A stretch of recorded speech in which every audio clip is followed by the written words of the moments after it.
Get started. I expect a few more people probably to be coming in, but I want to make the most of our time. So I'm Justin Belleme. I'm the founder of JV Media Group and the JV Media Institute, and we're the marketing team here at SOCAP. This is our 4th year in that role.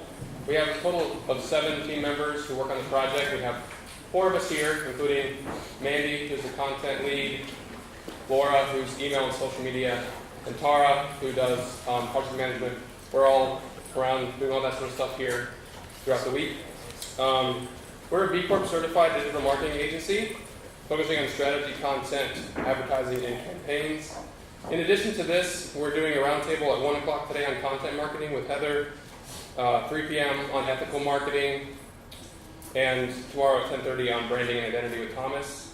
Those are all going to be near our booth in the middle of the festival building, so just find us over there if you want to join one of those conversations. We expect about 5 to 10 people for each of those if you can make it.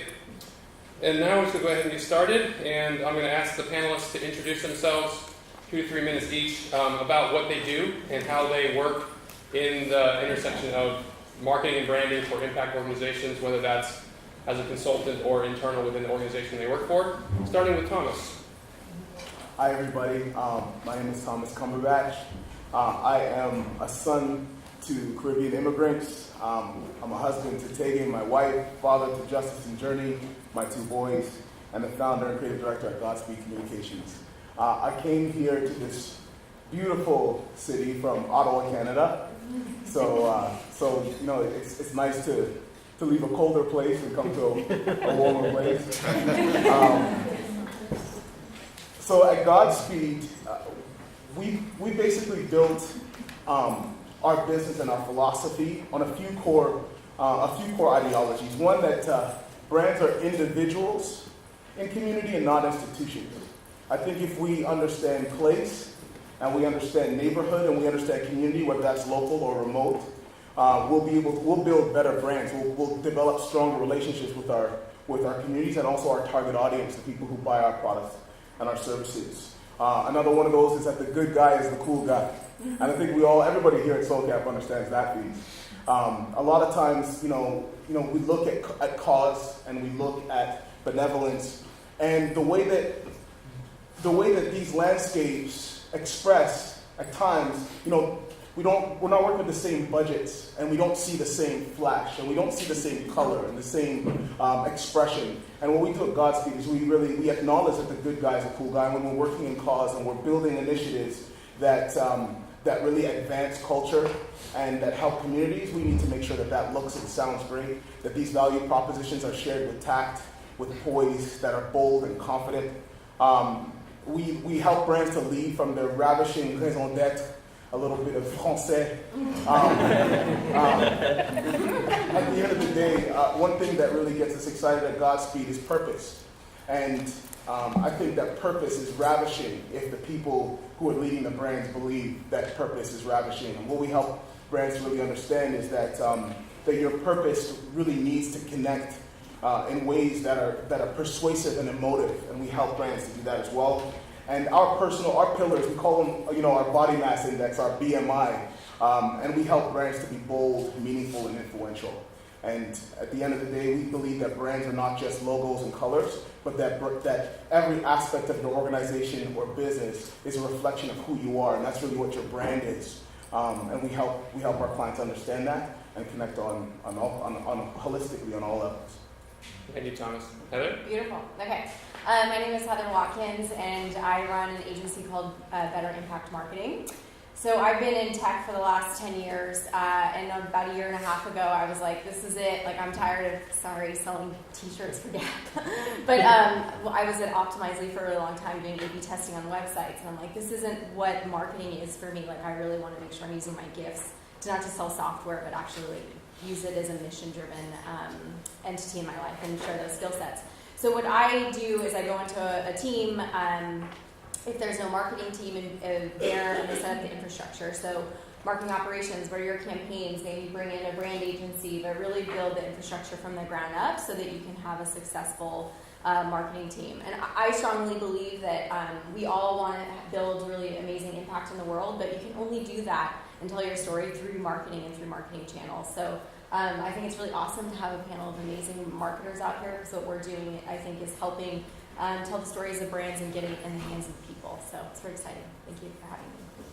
Thank you, Heather. I'm Anthea. Hi, I'm Anthea Kelsick. I'm joining you from New York. I didn't know we were doing a personal front, but I like that piece, with origins in Canada as well.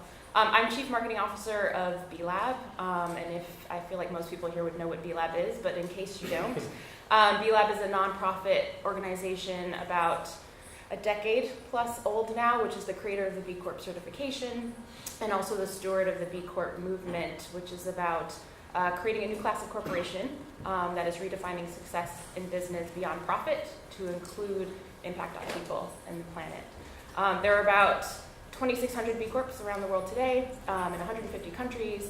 A lot of them are right here in the Bay Area, including Equator Coffee right at the entrance of Fort Mason, Athleta, and Emily will tell you more about that, and also the biggest B Corp in the region, which is the $1 billion bank, Beneficial State Bank, right across the bay in Oakland. So do some banking at Beneficial if your money isn't there already. I joined B-Lab just 3 months ago, so I am brand new to the organization. I am also brand new to this world, and so I have come to SOCAP on the invitation of Justin, but also to do some immersing on what this world is all about. I've spent the last 18 years exclusively in the corporate sector, doing marketing and branding, and most recently advertising for giant corporate brands. Everything from travel to technology, telecom, beauty, fashion, you name it, I've probably done it. And over the course of the last year, not dissimilar from Heather, needed a change. And so this opportunity came along and I jumped at it because I, too, want to bring my skills to something that was more impactful. And we'll probably get into this a little bit, but I would say that the fundamentals of marketing certainly still apply. I think that's why I was hired. But there are some new tensions that I am experiencing, and particularly we're doing a campaign right now on behalf of B Corps. But I would say the broadest tension is the one of brand building, selling a product, audience acquisition, engaging that audience. But on the flip side, also, particularly for purpose-driven work and mission-driven work, like building that purpose and that movement beyond where your brand exists. So how do you strike that tension? And there are a lot of factors at play in making that more difficult than if I were, purely on the corporate side. Great, thank you. Emily? Hi guys, I'm Emily Allbritten. I'm a manager of strategic initiatives at Athleta, which, if you're not familiar, is an athleisure wear company owned by Gap. So we're right here in San Francisco, so not too far away. But really what we wanted to be a part of this panel is similar to what Anthea said. We just went through our B Corp certification, which is really exciting. Athleta is a subsidiary, so for a subsidiary of a parent company to really go through something like a B Corp certification is one, really exciting, and two, a little bit easier for a smaller company to go through, and then really go through and really kind of see if we can get Gap and Old Navy and these bigger giants within the retail space to get on board. And the exciting thing too, and one of the biggest pushes that we've really pushed from a Gap perspective, is most of our points, pretty much half of them came from the Gap Inc. side. And I don't think a lot of people realize that, is a lot of these companies are actually doing really great work, just haven't necessarily focused on that side or really marketed that side. And that's one of the pieces that Justin and I talked about in terms of even just how you go about marketing from a sustainability standpoint, and really how do you stay on that authenticity side? How do you push this sustainability side without saying, hey, we're the best, hey, we're so great, we're working on these things, but rather push this message of, hey, this is something that we think is important, this is why you should buy our product, this is why you should buy within the B Corp community, because these brands are focusing on things like, how do you make a product and how do you design into a product from full circle? And retail is a huge proponent of waste and landfill. So if we can continue to get retail companies on board, that's definitely one of our pushes from a marketing standpoint.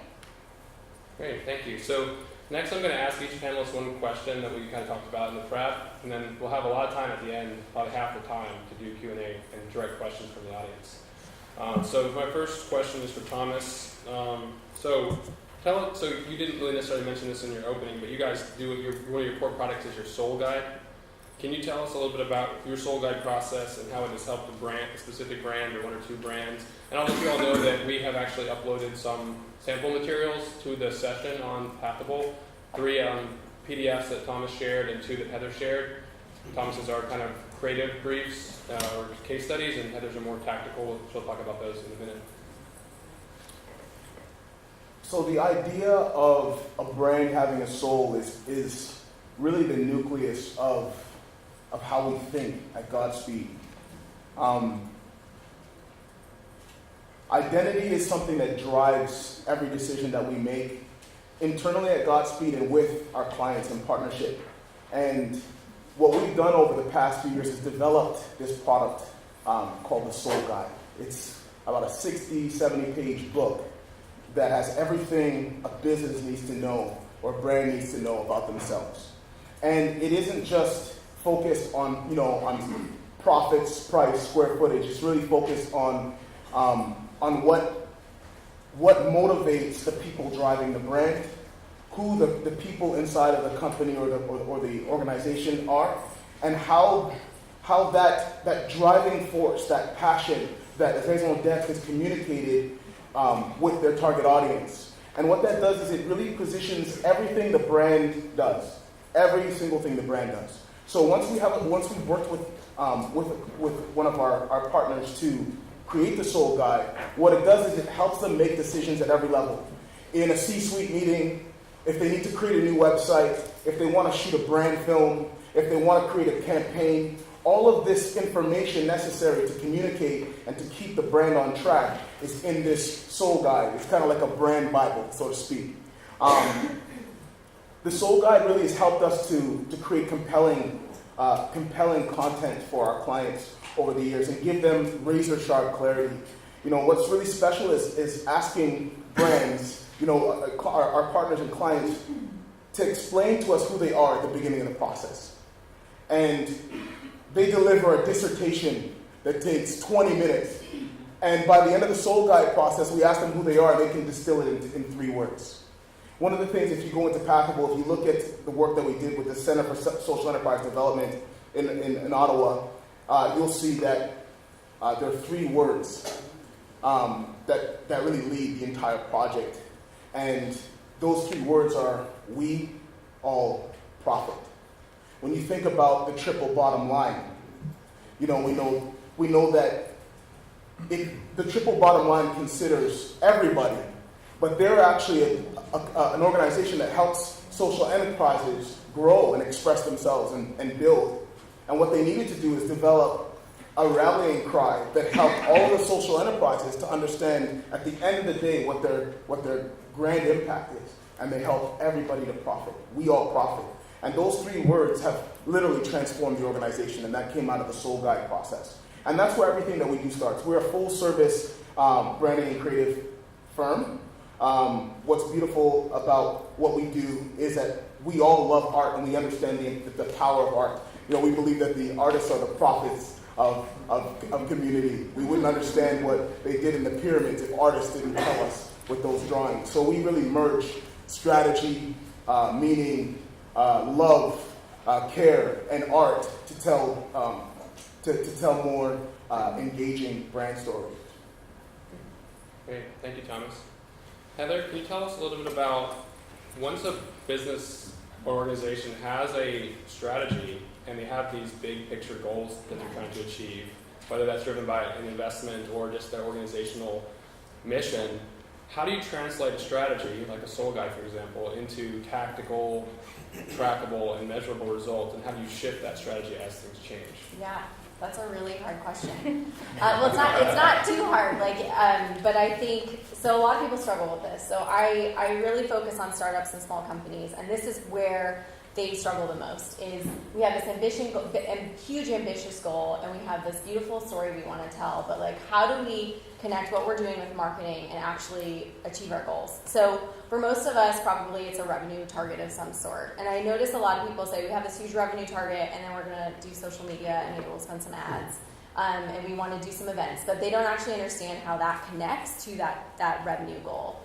So I have some worksheets on the table, and I have a ton more, and I know that's been uploaded. But really where I like to start with is like, what is our top line revenue goal? And this is very specific. Some of us for more like B2B, not B2C transactional. But what's our top line revenue goal? If it's $1 million, what is our typical conversion rate? So if we want to close $1 million at the end of the year, and every purchase or every proposal we send, every deal, we only close about 40% of those, we need to actually build a $2.5 million pipeline. So with this goal of $2.5 million, then we need to look at our conversion rate. So how many leads do we need to create in order to hit that $2.5 million goal? And you'll be surprised. Okay, we'll need to create 30,000 leads over the course of the year. And then from that, it's like, wow, holy hell, that's a lot of leads we need to create. What are the campaigns that we're actually going to run in order to get there? So it's really setting from organic, from our website, how much is going to come from that, from events, from our partners, from all the different channels you get from really setting targets from a lead opportunity and pipeline perspective. And the best thing is you might see, holy hell, like this is going to cost us a ton of money. We don't have enough people on staff. So really the most important things are to look at, if you need to create 5 events or 5 opportunities out of every single event that you do, and then that means you need to do 400 events a year, like that's obviously really difficult to do. So the more you focus on optimization around everything that you're doing in marketing, the easier these numbers look and the easier it is to actually execute on. But my recommendation is really understand what your top level goals are, get down to the bottom, and then create campaigns that can actually achieve those goals. If it's too hard, it's too much money, then we need to optimize the middle of the funnel and really figure out how to make every activity that we do more impactful. So hopefully that's just one quick tip. I can give you lots more. But hopefully this worksheet will be helpful. And I actually have a few examples too already pre-filled in if you want to understand what those metrics look like. Wonderful, thank you. Anthea, you have a campaign you're about to launch. So you guys have got concept done, strategy. You're moving into implementation, or you're in implementation right now. So tell us about that. Tell us what that's like. It's hard. I've been doing campaign building and campaign management for a decade now, with giant brands, with giant budgets and giant teams. I now have a team of 4, along with a much smaller budget, as you might imagine. But building a campaign, building a story on behalf of a community, which is also quite different than what you might expect from a corporate brand. And so the fundamental challenge has been sort of what I alluded to at the beginning. It's like, how do you do brand building? Because B Lab created a brand called the B Corp. It is part of our earned revenue. It is a product, right? And in order to continue creating value around that, we have to make sure people know what that is. And so we're selling a product, more or less. But we're also much more interested in building a movement about companies redefining what success in business looks like. And so I would say there's probably 2 or 3 things that have sort of fundamentally shifted the way that I approach marketing in this space.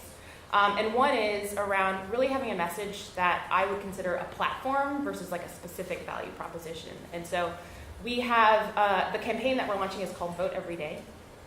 It is on behalf of the B Corp community. And the idea is that, particularly in this political climate that we live in, there are a lot of people out there who want to be able to vote with their values or act with their values. Elections happen once a year, maybe every couple of years, every 4 years, depending on what you're looking at. But by engaging with B Corps, you have the opportunity to vote every day for your values and what you buy, where you work, or who you do business with. So it's very specific to that campaign. But Vote Every Day as a platform is something that, whether you're a B Corp that sells a product, or a B Corp that sells a purpose, or a B Corp that is entirely B2B, there's an opportunity for you to like play in that space. So when you have small budgets, creating that platform that is flexible and applicable to all is more valuable because you can make that investment up front. And hopefully this is something that we're going to be able to live with for the next 2 to 3 years, if not longer. I would say the other sort of mindset shift is that as an organization and also as a steward of a movement and a community, the other thing we've had to think about is like we as B Lab are not credible in selling the story. We have to allow others to tell the story. And so marketing from this standpoint is less about the directive, we are this company, we are this brand, this is what we sell, this is how we engage with people. The most impactful way to tell the story is through others. And so how do you engage all of your stakeholders, whether it's your investors or your investees or your community or the employees within these communities? Like, how do you actually allow others to take the message and tell it for you? Because marketing at the end of the day is telling impactful stories, whether it's on the technical side or the broader advertising side. And I would say the final thing is around partnerships. And so the B Corp community unto itself is a set of partners, if you will, but with small budgets and with small teams and with really compressed timelines, we have to rely on others to be able to help us. And so we have developed lots of partnerships with not only agencies, if you will, but also other organizations that share our mission. And so B-Lab is one organization within an ecosystem of lots of organizations trying to redefine capitalism, redefine success in business. And if we all have the same message, we're actually amplifying each other and building a pipeline and building effectively a budget that would never actually exist in real life if we were all doing it separately. Great, thank you. And Emily, you led the effort to communicate the sustainability efforts and the B Corp certification from Athleta. Can you talk to us about that process and then some of the challenges of authenticity we talked about on our call? Yeah, absolutely. So after we went through the long and great process of getting our B Corp certification, the exciting piece was to actually go out and tell people about it. And this was a big struggle for us because the problem and the amazing thing with the B Corp certification is it covers your entire business. So it covers everything from your factories to your employees to how your customers see you and then end of life of product. So it was really this entire view, and that's really challenging to synthesize and make it digestible to consumers. So the easiest thing when you're talking about a sustainability message is to have one thing and stand behind it. Hey, all of our clothes are made out of recycled water bottles. Great, customers understand that and it's easy. But the challenge was that we wanted to encompass as many of these great factors and make it super digestible. And so the biggest thing we did was break it down into 3 pillars. And we said, what do we want to focus on? What do we want our customers to know about us? And we broke it down into sustainability, community, and empowering women and girls, which was already incorporated into who we were as Athleta. We've always had a focus on women. We've always had a focus on sustainability, but really tried to at least pare it down into these pillars and then push behind it this education of B Corp. And as I was mentioning before, the piece that was really challenging for us was when we were launching, we had a struggle of do we go big or do we just go small and make it, of course we did this is a part of who we are, or do we make it big, do we yell it from the top of the sky? And we ended up going big with it, and we really infiltrated it within all of our marketing. So we did our catalog, we did our social media, we put it on our store windows, we did press releases, we did articles, and we really pushed it out in a big way. And thankfully it came back to us where B-Lab was very, very happy. And again, it pushed that education piece because the way we did it was not in a, we're so great. We went out with the message of, hey, today we're proud. We're proud to be this B Corp. Tomorrow we go back to work. And tomorrow we have so much more to gain. And the amount that we have to increase our B Corp certification is huge. And so we kind of went up with the humble aspect of, okay, we've worked really hard to get to this point, but we still have a huge amount to go. And how do you kind of communicate that with the customer? Our biggest kind of feedback piece was that a lot of our customers were not necessarily sure of what the B Corp certification meant, but what they were aware of was that it meant something good. And that was something that our customers really responded well to and then could jump on and could feel proud about the purchase that they made. So that was one of the biggest things that we struggled with when we were going through our launch. And we've continued to talk about how do we continue to push those messages, how do we incorporate it in everything that we do from our emails to our marketing, how do we jump on campaigns and help from other capacities really push the message. So that's kind of overall how we went about our marketing for B Corp. Do you want to talk at all about the authenticity stuff that we spoke about? Yeah, so again, even with the authenticity piece, one of the things we struggle with is doing the right thing. And a lot of the decisions that sound like really great decisions actually are not always the best decisions. So for instance, we continue to go back and forth of if you have that kind of recycle program and you really add in the circular economy piece, one of the ideas is you bring in a pair of pants, you get a discount for a new pair of pants. That's a great concept. Okay, you're getting clothes back, you're going to take it back into this recycling loop, and then the customer's happy because then they have a discount. But the problem is that you're potentially shortening the life of a product by incentivizing someone to buy something new. So you're actually adding to the waste, not subtracting to it. And so there's a lot of those pieces where we're trying to be doing the right thing, yet there's these backlashes where we're like, okay, that's actually maybe not the best idea. We're actually adding to waste. And so we've had a lot of conversations internally about what does that mean and what are the right things to be pushing. So, that I think has been the biggest challenge for us, and something that we continue to try to think through. Great, thank you. So I think we're actually ahead of schedule. So we have more than half the panel left. We're now going to open it up to questions, and you can direct your question, ideally direct it to one person, but if you want to just ask the question, one of us will try to answer it. Looks like the first hand is in the back. Hi, I'm John Moore. I'm with Impact BHL, and our organization is about accelerating the impact movement in the Philadelphia region. So I'm curious if you can talk a little bit about the difference between a brand that's associated with an organization or a company, because we have that, but also a brand that's trying to support a movement and catalyze a movement. And if there's some differences between how you might approach a marketing campaign with those two different intentions. You want to take this idea first? Yes, I'm living it right now. I think there will always be that tension, and I think particularly if you're an organization that relies on that brand or that product to survive, then there has to be some momentum behind that. From a movement building standpoint, I think, again, going back to some of those principles I was talking about, how do you partner with all of the other organizations or companies or individuals that are growing that same movement, if you will, and create a collective voice, a collective message, and work together to do that. I think that's where the more powerful piece comes in movement building, and particularly in purpose-driven, mission-oriented movement building, because it also just brings more credibility. So that if you are a movement, you are a collective, right? And so if the message can come from multiple voices, the more powerful it is. And if you can also share that message, you're inherently amplifying each other's voice. I think the tricky part of that is, how do you allow your brand to ideally live within that message? And so coming back to the example of what I'm living right now, this idea of vote every day is sort of an easy get. It's relevant to the moment. It's something that a lot of organizations can buy into, not just B Corps, but other nonprofits, other organizations that are trying to redefine what we are calling success in business. But we have to very squarely think about how does the B Corp brand sit within that? And so we will be talking about vote every day in the context of B Corps. We have other organizations that are talking about vote every day in the context of like environmentalism in business. But having that shared message and that shared voice and talking about it at the same time is what allows both of those things to exist at the same time.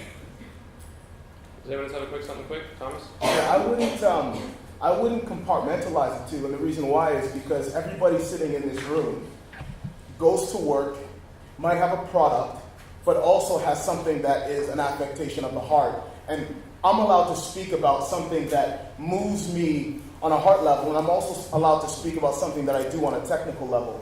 What I think brands need to do is start thinking of themselves, like I mentioned earlier, as individuals. You take Nike, for example. They're running a major campaign right now. They sell a product, but they're walking in a movement right now, and they're literally they're letting the world know that people who care are their clients. And I think it's important to integrate the two. At Godspeed, we have kind of what we call our not-for-profit arm called the Good City People. And it impacts people, our communities on 4 levels: business, neighborhood, the youth, and the arts. And that isn't separate from who we are or what we do at Godspeed. I think it's making sure that the message that we're communicating as a brand is diverse enough to share our whole soul. And I think those are the best brands. When brands can really say, you know what, we are all of this, and it all ties to one big idea or one main motive, I think that's when you really find brand excellence. And I think that's what you're doing at B Lab. Is that you have it's a movement, but it's also, I mean, the certification is a product.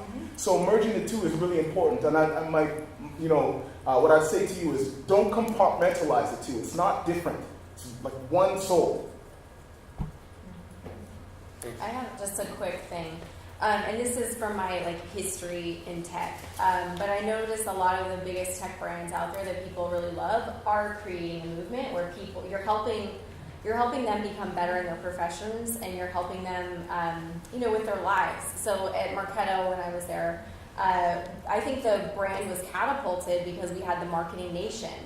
So we gave resources, we educated, we put a big conference on for these people, and they continued to tell their friends, and they would stay. So every company they moved to, they would make sure they bought Marketo again. So I think building a movement, supporting these people, giving them a voice is just a way for you to grow referrals, grow expansion, just grow yourself. So I don't think it's one and the same. If you're only selling product and you're not selling this feeling, this emotion, this community, I don't think you can grow as fast. And I haven't seen it personally, especially in tech. I mean, Slack is very similar. They're growing like crazy because of the referrals and the community that they built. So I aspire to do that with any brand that I work with. Is we need to build this community of people that supports us, that believe in it, that we're helping elevate them, and then we're selling a product too. Thank you. I saw a hand up here. Go ahead. I find it challenging to differentiate the message between different generations. Can you give your insight on how you market the message to different generations? Not only millennials are the easy case. Yeah. Thanks. Yeah, I can talk about that. Yeah, I think that's a challenge, and especially for our brand. We do skew more to the older, but we have started to go after the younger market. And I think the exciting thing about the younger market is there's a huge push for that purpose and really wanting to buy a brand that has a mission, a purpose, something behind it. And so I think that's been the easy piece. I think the harder piece is just communicating and making it transferable of what sustainable actually means. Does it actually mean, great worker benefits? Does it actually mean that the clothing is actually made from a recyclable piece? So I think it's translating that message, but I think across generations there's that want for product that does well. But I would say that there is more of that tie to the younger customer, and we're seeing that across the board. With most of our acquisition is because they do have more of that pull of this is a great product because it's recyclable, whereas our older customer would say this is a great product, and plus it's actually made from a great product. So I think it's from our older customer, they have to love the product first, and then anything sustainability is an add-on. But we've noticed with the younger customer really tying that message together, that's why they're buying. Well, do you have any comments about channels or tactics, how they differentiate between audiences? Yeah, I mean, for the most part, most of our social pieces are targeted towards our younger customer, and our catalog is more targeted towards our older customer. So I think it's just consumption of where people are consuming content. And for us, that's across the board from a technology standpoint, from a social media piece. That's definitely where most of our younger customers are really converting with us, whereas our older customers is more of our store customers, our catalog customer. Yeah. Okay. I think this is similar to verticals. You're selling to different people. So yours is age, but if you're selling to different locations or verticals, you start with interviewing them and understanding how the words that they use and the channels that they're interacting on, the events that they're going after. It's called persona work, building out a little slide of what do they care about, what do they think about, what are their worries, what are their core differentiators that they care about with your product. I would start with that as a basis and then build campaigns or build ads or build whatever it might be, emails targeted to those specific personas. So I think it's just more persona work, at least from a starting place. Yeah, I think it's a lot about diversifying your message. Yeah. If you have multiple target audiences, it's really like you were saying, just understanding who they are and creating messaging that they can relate to. Great. Next question in the middle here. So first of all, shout out to half the panel being Canadian, love that. And if you could talk a little bit, I mean, a lot of research shows, there's the awareness and then consumer behavior sometimes drives that intention. And also, so maybe talking about, price and quality,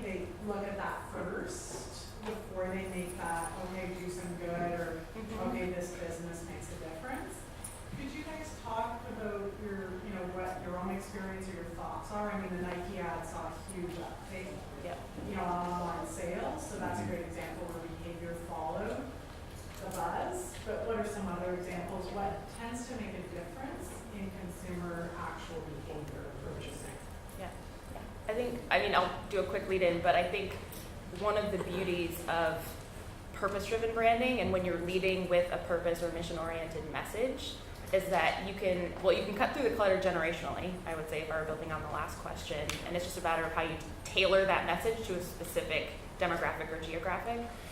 In terms of switching up behavior, I think particularly in the climate that we live in, at least in this country, and I would say probably globally, leading with that purpose-driven message should inherently fit into the behaviors that you are looking for in your audience. And so from a purpose-driven standpoint, I think if you're very product-focused, it's much trickier. We almost have this sort of like a golden nugget or the silver bullet of like actually leaning into existing behaviors and values, or at least values where they don't actually know what the behavior should be yet. So like, I believe this thing, I want to act on this thing, I don't know how.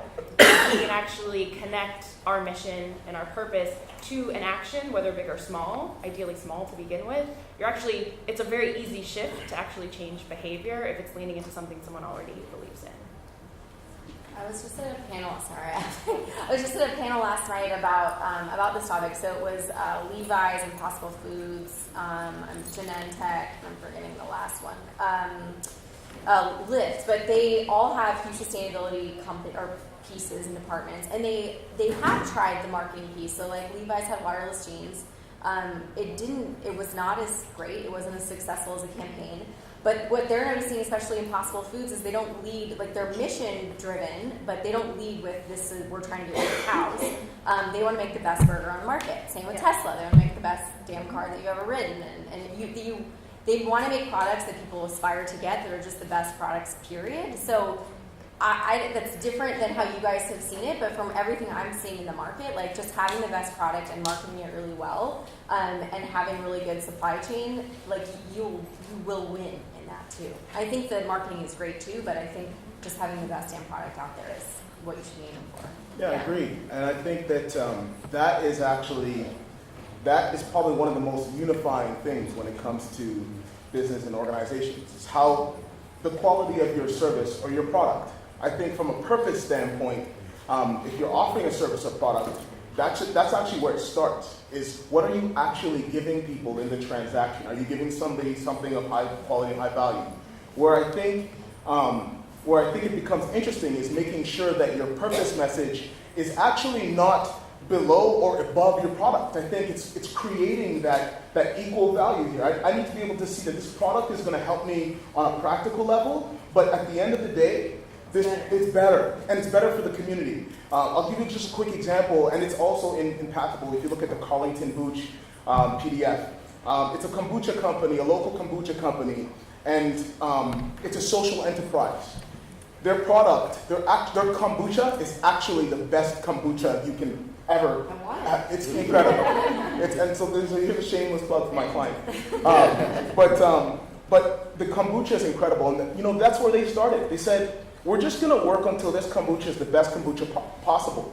But the beautiful thing is that the owner of the company comes from an addiction background. This guy was, he was living a life of crime. He was in the mafia, he was addicted to drugs, and he ended up getting clean, and, today he pastors a church and guides a whole movement called Ashes to Rubies. But what he did is he came to us and he said, look, we have this great product. We just need to help people understand why it's important that they buy it. And what ended up happening is that they said, you know what? We're going to take a huge chunk of our profits and we're going to reinvest that into the addiction community. So what we did is we designed a product that looked completely different than any other kombucha you can find on the market, and that put people first. So in the front of each of the bottles, there's a person on it, and there's a community behind them that speaks to different aspects of the challenges in the addiction world. I think it's really blending the two, but making sure that your product's awesome. You know what? If you're doing good in the world and communities are eating because of you, but your product gives me rash, I don't want it. At the end of the day, we need to make sure the products are great. Yeah. And I can just tag on that too, just from a price standpoint, because I know that's one of the biggest pieces too. And I come from more of a finance background, so that true test of do we see a lift is something that we do talk about quite a bit.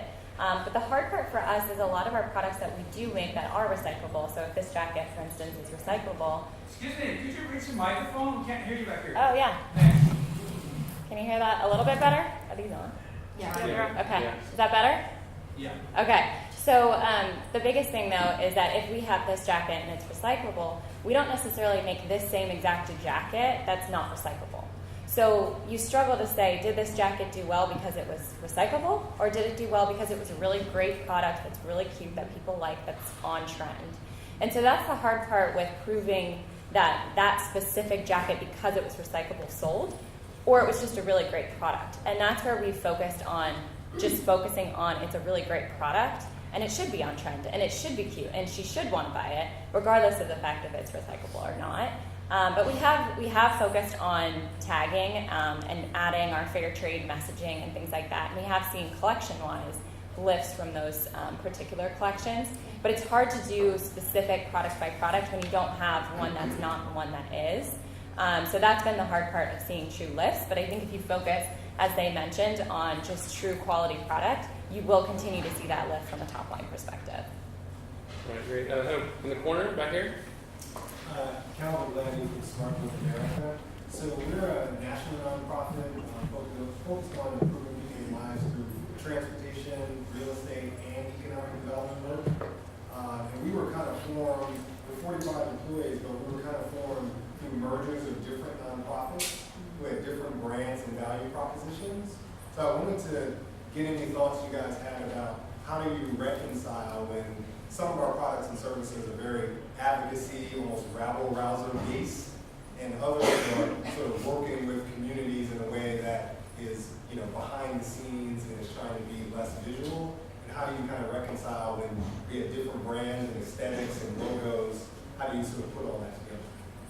Sounds like you need Thomas. That's what I was going to say. You know what? I'm gonna try to be succinct. You know what?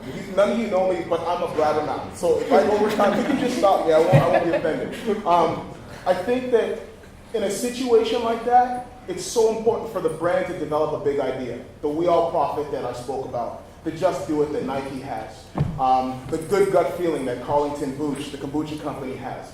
I think that sometimes, if you look at a product or you look at a service, a lot of time what you actually deliver is minutia in the brand identity conversation. It's how you achieve a deeper impact. And I think if you can identify and name that one impact that everybody is working towards, you'll automatically see some of these differences and these nuances come together. We're working with a large social enterprise agency in Ottawa called Causeway, and they have 4 social enterprises. So there's the agency and then the 4 social enterprises. We just finished working on a brand exercise that gives the agency language and a big idea. What they do is they help the hard-to-employ find work in communities.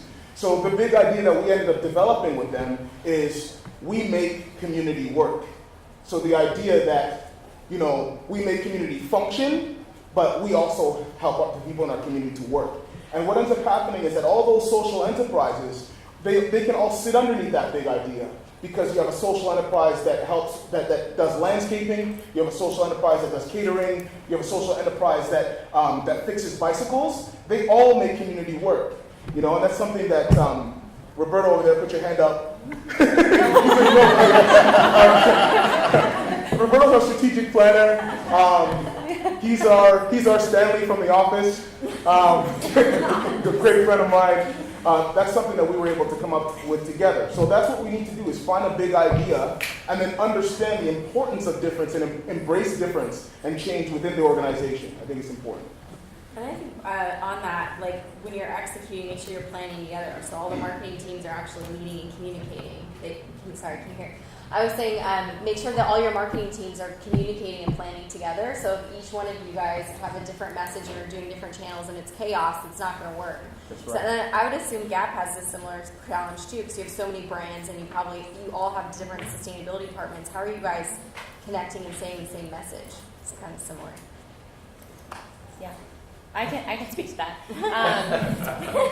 So that's always the challenge. But I think for us, we have different consumers across our brands.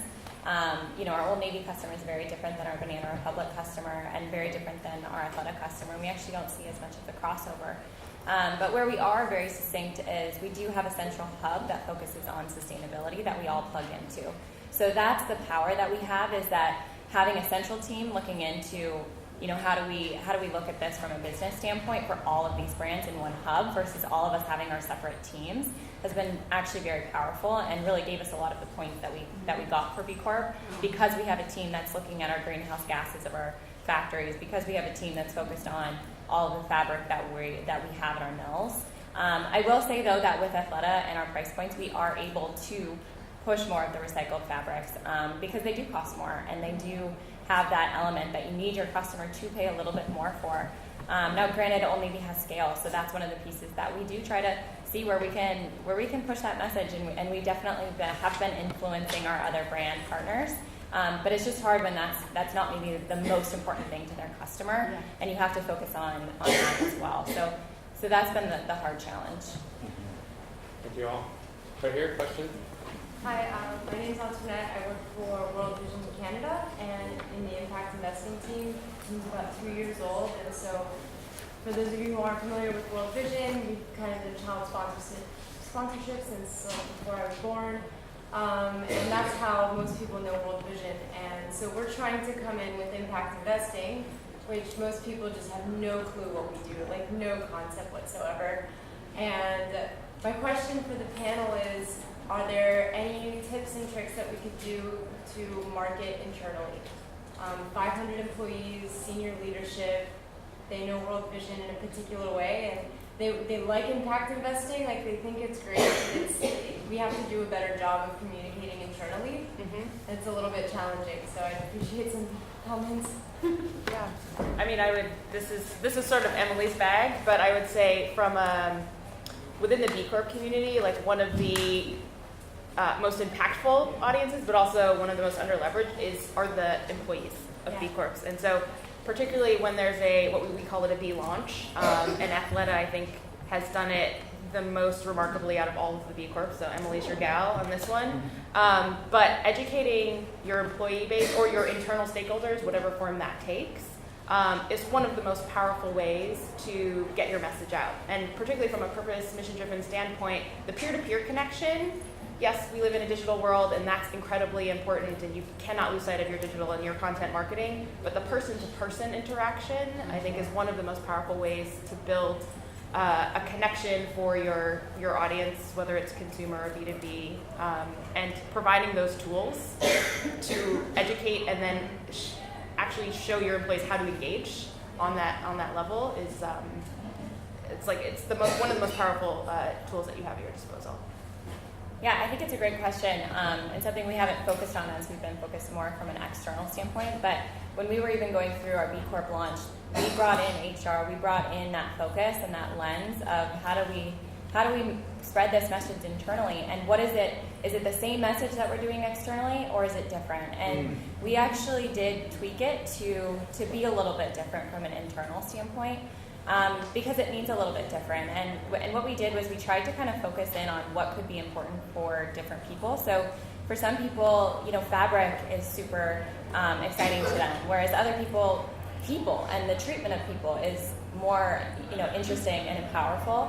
So I think in general, we wanted to focus on education and really kind of slice it into these pieces that people could tie into and really become passionate about. And the exciting thing too is, especially after our B Corp launch, our recruitment and the amount of people that come to interview that have said it is because you guys are doing good in the world has skyrocketed. And that's what's exciting too, because you realize that the people that have a tie to a company that's more than just selling a product, but you feel like you're actually making a change, or your ideas can actually have an impact. One, they're empowered, they want to be there, they have more passion, and the turn is going to be much less because they're going to want to stay. So I think that's a big focus, and we continue to talk about that, how we continue to educate internally, how do we set up internal groups that are focused on sustainability, that might not have it in their direct job today, But how do they tie in? How can their ideas be spread throughout the company? Because a lot of our changes have happened just because someone asked the question of what can we do differently. In the back? Hi, I was wondering in your campaigns and your work, especially with brands, and especially around social impact, how you deal with transparency. Because there's one thing that in this space, in terms of communications, organizations can be quite bad at being transparent because of this kind of North Star of the mission, and transparency gets lost. And as communicators, how can you instill that way you're working and bring that into the work that you do? Just to jump in here. I think the transparent nature of communication is another very underleveraged marketing tool, and to bring back Nike and the way that they are sort of riding the wave of an incredible movement and telling a story and almost co-opting a story, and yet providing zero transparency into their own operations, which I think might sway people a slightly different direction. I think one of the things that if you are comfortable offering up transparency, and I would certainly hope most people can be, and certainly B Corps can be, they have the tools to do that, providing communication support points for whatever your bigger message is around what you're actually doing and what you're doing well, and also what you're not doing well, and perhaps challenging others to provide that level of transparency creates an authentic connection with your audience. And so I would highly recommend every company, every brand to offer that up. It is incredibly scary, I would imagine, from a marketing and communication standpoint.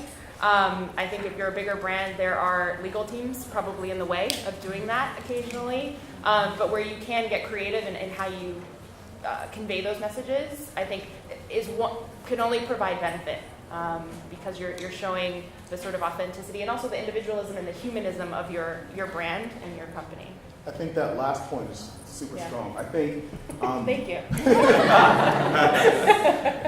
I think that the idea of allowing the human side or the humans within your brand to communicate is super important. I think when brands give their people a platform to be vulnerable as well as to share wins, to share challenges, that's when brands are really able to communicate from a transparent and intimate level with their target audience. So I think that's where people would really start. Running internal campaigns or campaigns about your people inside and sharing that with your communities. I think that's where that starts. And I think what happens too is when brands are vulnerable, there's a fear of being vulnerable. People say, we're going to get all this backlash, or people will know that we're not perfect. But we all know that no one's perfect anyways. And when you see that vulnerability, it actually acts as a conduit to more trust. It engenders more trust, and it connects people more intimately. So start with sharing the stories of the people inside of your brand. Like we call it bringing the camera inside, and that's important. So I imagine that most people here are working on a project that's probably going to hopefully change the world, right? Where does brand building come in beyond just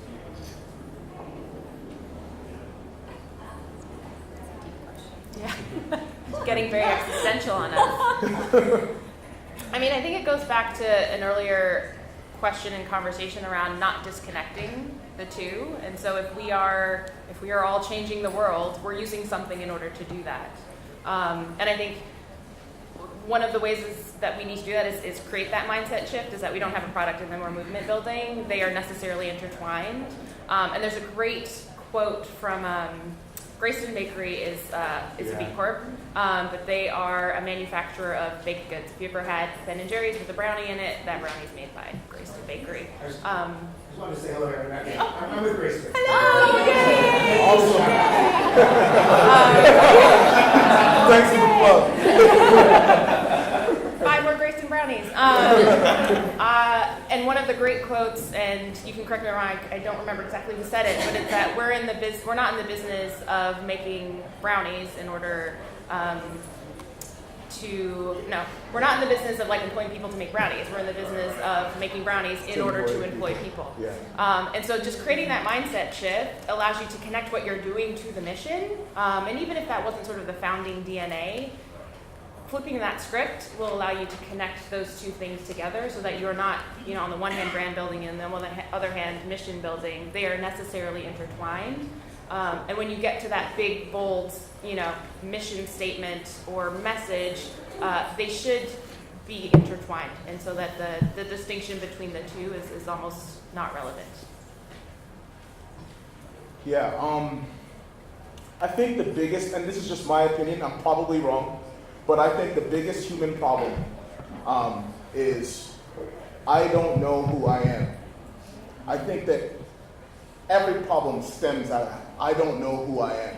And I think that when we're starting organizations, businesses, brands, they tell us in business school that you have a problem and solution.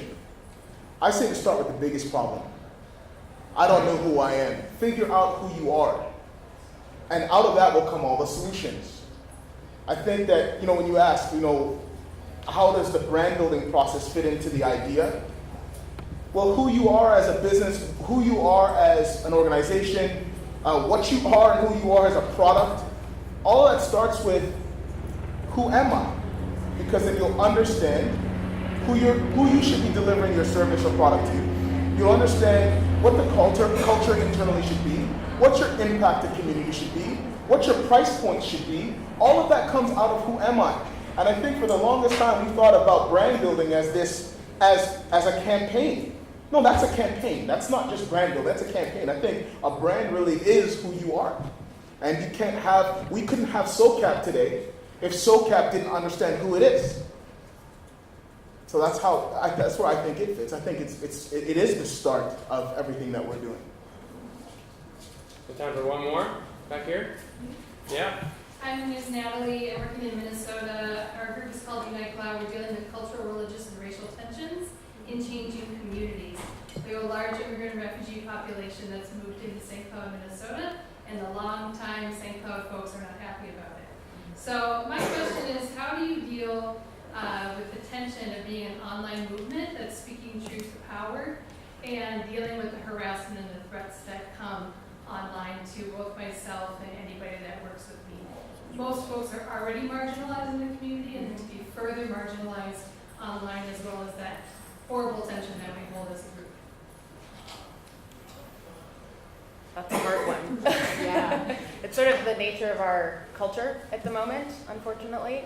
I think there's very tactical measures around how you deal with trolling online. If you're a brand that lives online, it's inevitable. There's whether it's product haters or something more extreme, I think, which is what you're talking about. I think if you take a few steps back, leading into the purpose and the mission and the values around which what you're doing is probably the best thing that you can do, and sort of taking a step back, going to the higher level, when they go low, we go high situation. And ultimately, a lot of what we're all trying to do is based on a shared set of values, no matter where you are in this country, no matter what side of the political aisle you're on. It's about how you share that message and where it comes from. And so I'd say, lean into the message and the purpose, make sure you're safe, and you could have tactical sort of measures around how you deal with the trolling. There's specific tools around that. There's people who do that for a living. So there are ways to address that in very proactive and strategic ways. Yeah. I also think that anybody who's trolling has a deficiency in perspective and education. I think that's a great opportunity for your brand to address those things from I'm going to teach you something perspective.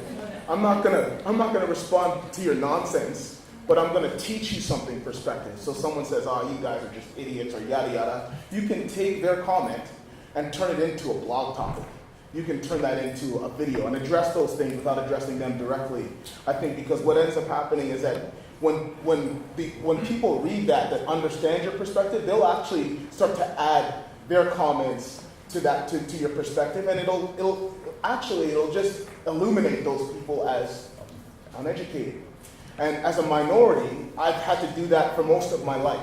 I can walk around swinging my fists all day, or I can sit down and tell somebody, so I can educate somebody, right? There are many ways to deal with those things, but I think using that and leveraging all of that negative energy to create your curriculum, I think that's the way you do it.